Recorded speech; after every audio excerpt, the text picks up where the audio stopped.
Hello again, Terminator fans. Today I'll be reviewing the Sarah and John Connor 2-pack by Neca from 2020.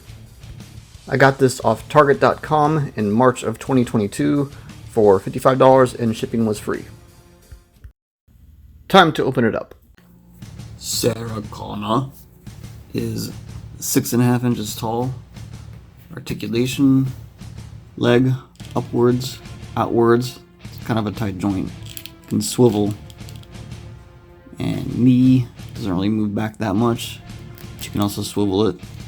There is no swivel in upper boot, but you can swivel her ankle and pivot, and a little bit up and down. Waist, left and right, side to side, inwards, backwards. Arms, outwards, go pretty far up and upwards. Elbow, swivel the elbow. Swivel the wrist, not really much hand movement. Head, because of her ponytail, it's kind of limited, but you can still do, it's on a ball joint, so left, right, pivot, downwards, upwards. Her appearance is pretty good. This particular head sculpt does resemble Linda Hamilton very well, and I'm glad they chose an action figure for this particular scene. Because in my opinion this is like her peak moment of the movie as she's getting ready to assassinate Miles Dyson. So she's got all of her combat gear and it's all very well done. Even her cargo pants have pants. Pockets. She's got her combat boots which do have laces. Some might say her arms look a little too skinny. I might agree. But remember, she did beef up for this movie, so she had to lose a lot of weight and gain a lot of muscle at the same time. But all around, still a very great figure. So even though she looks cool, there's a couple things off with her. First off, the plastic that she's made out of just feels really cheap, and it's not really structurally sound. So I could have sworn on the internet I saw somebody had gotten off her straps where she's just wearing her gray tank top like you see her just before she goes to Miles Dyson's house. So I tried taking off her arms, and I tried my hardest and darndest to get these straps off her, and I simply could not. I gave up, and now I regret doing it because now putting the arms back in, they're just a little loose now when I try to pose her. Just even the slightest movement, sometimes it can come out easily. Standing her is also a little funky. It's almost like one leg is longer than the other, and I keep trying to compensate and trying to adjust bottoms of her feet to get her to stand straight, but it still always just seems like she's lopsided or just not standing straight up. One leg is always bent, on your feet, soldier. And then she's kind of lopsided. No matter how hard I try, I can't really get her to stand up straight. It's so bizarre. Accessories, we'll go over weapons first. First off, we got the Custom Deltonics 1911.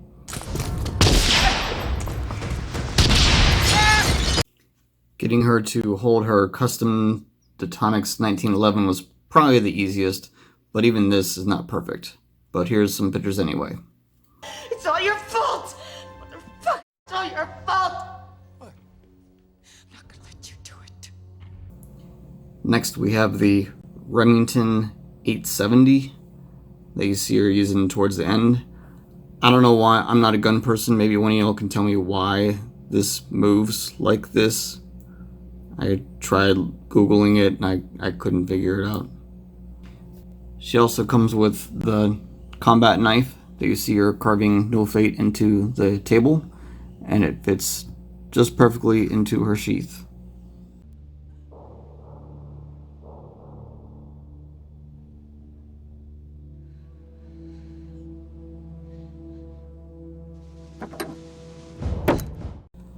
Lastly, with the weapons, we have the Colt Commando / CAR-15 automatic that you see her using when she is trying to attempt to assassinate Miles Dyson. Danny!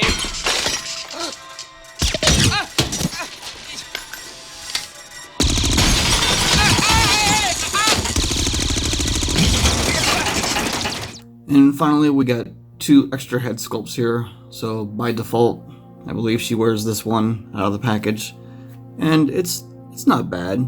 it looks like Linda Hamilton, but you only see her like this very briefly, and her main action figure consists of all the military gear, where she's wearing her sunglasses and hat, and unfortunately her hat or glasses is not removable.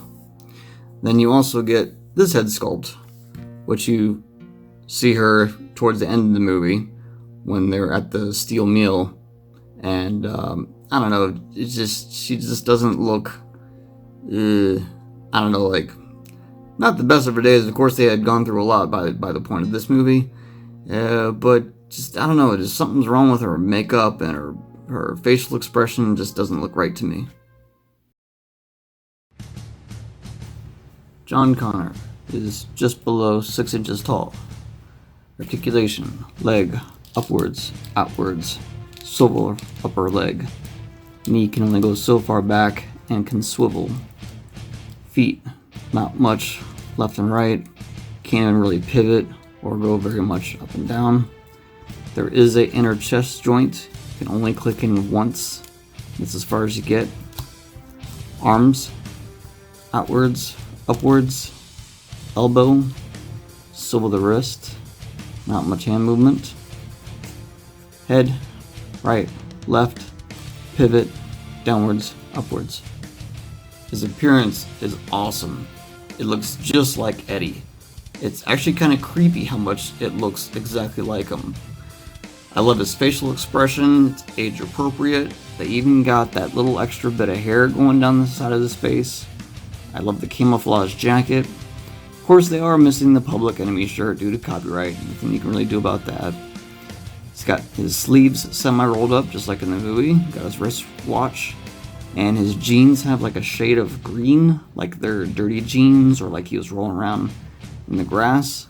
He's got detail on his sneakers, and from the back you can even see that he's wearing socks. And they even got a little tear in his jeans. Very detailed. Piece cake.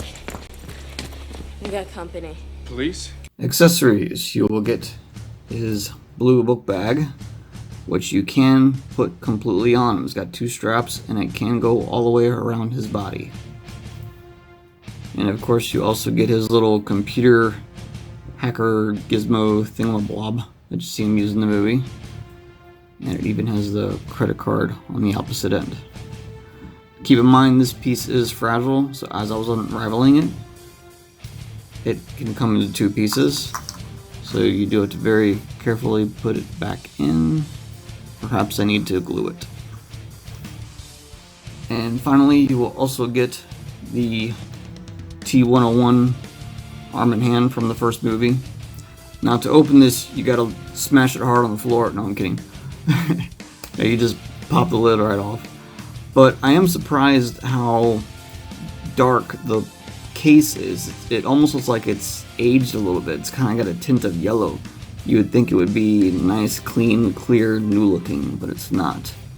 But the arm is very well done, and it actually comes off the base. I'm not sure if that's intentional or not. But yeah, it's nice they included this, but if you're gonna include this, where's the chip? They didn't include a chip. If you're gonna include this, you might as well include the chip. I love the Terminator series, and I'm very honored and thankful to have my first rendition of Sarah Connor. I wish her figure was a little bit better. For example, I wish you had the option to take off her military attire and just have that gray tank top there. Would have given her more options, but I'll take it for what it's worth. And I'm just happy to have a modern John Connor as well, because the last one I had of him was by Kenner from back in '94, I want to believe. I did a review of him. And I also have a Neca T800, so I'm glad to have a modern rendition of Arnold Schwarzenegger as well. And just the whole gang. There you go. And I'm very happy with it. They may not be perfect, but I'm still very happy with them. And that wraps up my review. Don't forget to subscribe, like, and comment.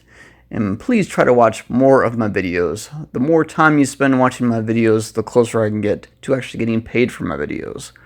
Also, check out my Patreon for exclusive content. Thank you for watching, and I'll see you next time.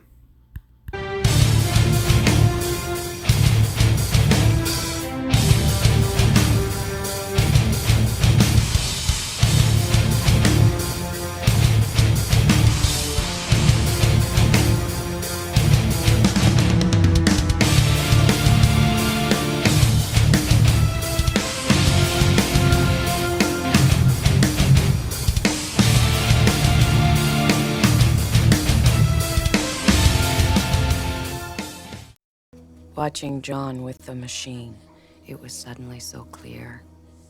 The Terminator would never stop. It would never leave him.